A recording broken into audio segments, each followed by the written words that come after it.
Di tengah meningkatnya ketegangan di Timur Tengah, pemimpin tertinggi Iran Ali Khamenei melontarkan peringatan keras kepada Amerika Serikat.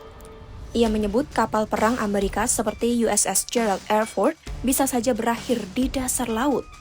Namun menenggelamkan kapal raksasa bukan perkara mudah. Iran diyakini tidak hanya mengandalkan rudal. Ada satu senjata yang justru lebih ditakuti militer laut dunia, yaitu ranjau laut. Benarkah ranjau laut bisa melumpuhkan kekuatan Angkatan Laut Amerika? Simak selengkapnya dalam video berikut.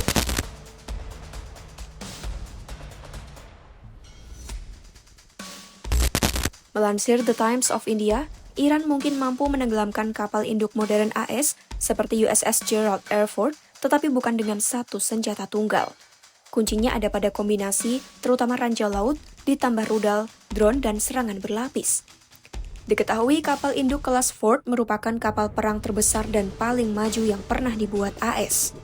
Bobotnya sekitar 100.000 ton, digerakkan 2 reaktor nuklir dan dirancang tetap bertempur walau rusak. Lambungnya terbagi banyak kompartemen kedap air sehingga kebocoran tidak langsung membuatnya tenggelam.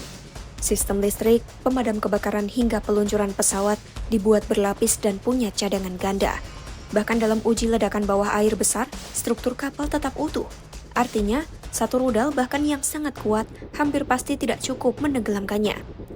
Serangan tunggal mungkin melumpuhkan operasi penerbangan sementara, tetapi bukan mengirimnya ke dasar laut. Karena itu, strategi Iran bisa saja tidak berfokus pada pukulan tunggal, melainkan perang asimetris. Teheran mengembangkan doktrin anti-akses atau area denial, bukan menghancurkan armada AS secara frontal, melainkan membuat perairan menjadi terlalu berbahaya untuk dimasuki. Disinilah ranjau laut menjadi senjata paling berbahaya. Berbeda dengan rudal yang bisa dicegat, ranjau bekerja diam-diam di bawah air. Ia tidak perlu akurasi tinggi atau radar canggih. Kapal besar justru menjadi target ideal karena ukuran dan bobotnya. Ledakan tepat di bawah lambung bisa merusak struktur utama, mematahkan tulang kapal, dan menyebabkan banjir besar yang jauh lebih sulit dikendalikan dibanding lubang akibat rudal di atas permukaan. Namun satu ranjau saja masih belum cukup untuk menenggelamkan super carrier modern. Disinilah kombinasi senjata berperan. Ranjau dapat memperlambat atau merusak kapal, lalu rudal anti kapal menghantam dek, drone menyerang radar, dan serangan elektronik mengacaukan sistem pertahanan. Tujuannya bukan langsung menenggelamkan, tetapi membuat kru kewalahan menangani kerusakan di banyak titik sekaligus. Jika kemampuan pengendalian kerusakan kalah cepat dari kerusakan yang masuk, kapal raksasa sekalipun bisa kehilangan daya apungnya. Ancaman terbesar bagi kapal induk sebenarnya adalah serangan saturasi dengan puluhan rudal, drone, dan kemungkinan torpedo diluncurkan bersamaan, sementara ranjau membatasi manuver kapal.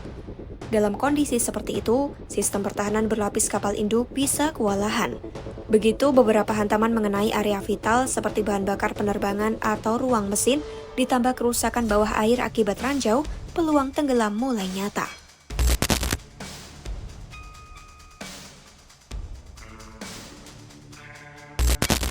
Dalam perang laut modern, ranjau laut sering disebut para analis sebagai senjata diam tapi menentukan.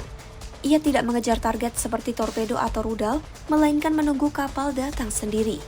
Karena itu banyak negara memakainya dalam strategi anti-akses atau area denial, menutup wilayah laut tanpa harus menghadapi armada lawan secara langsung. Studi National Academies Press pada 2001 menjelaskan, bahkan negara dengan angkatan laut kecil pun bisa menghambat kapal perang bernilai miliaran dolar hanya dengan ladang ranjau berbiaya jauh lebih murah. Secara teknis, manual pelatihan US Navy Minuteman Volume 1 membagi ranjau laut berdasarkan posisinya di perairan. Pertama adalah ranjau dasar, diletakkan di dasar laut dan efektif di perairan dangkal. Sensor di dalamnya membaca perubahan magnet, suara baling-baling, atau tekanan air sehingga kapal besar justru paling mudah memicunya.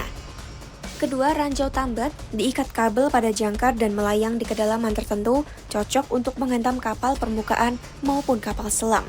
Ketiga, ranjau hanyut mengapung mengikuti arus laut, namun jenis ini jarang dipakai karena berbahaya bagi pelayaran sipil.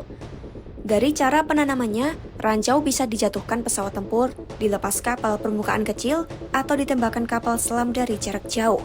Perannya tidak hanya menghancurkan kapal. Laporan National Academies menyebut ranjau sebagai force multiplier murah. Senjata itu bisa memblokade pelabuhan, melindungi pantai, membatasi pendaratan amfibi, dan menghalangi kapal selam.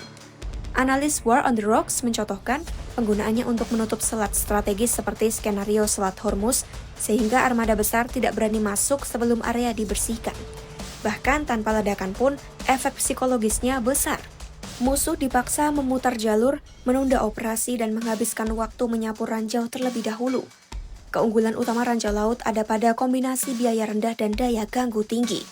Dokumen pelatihan US Navy dan studi nasional akademis menyebut ranjau bisa diproduksi massal, ditanam dari jarak jauh, bertahan lama tanpa operator, serta sangat sulit dideteksi karena tidak memancarkan radar aktif.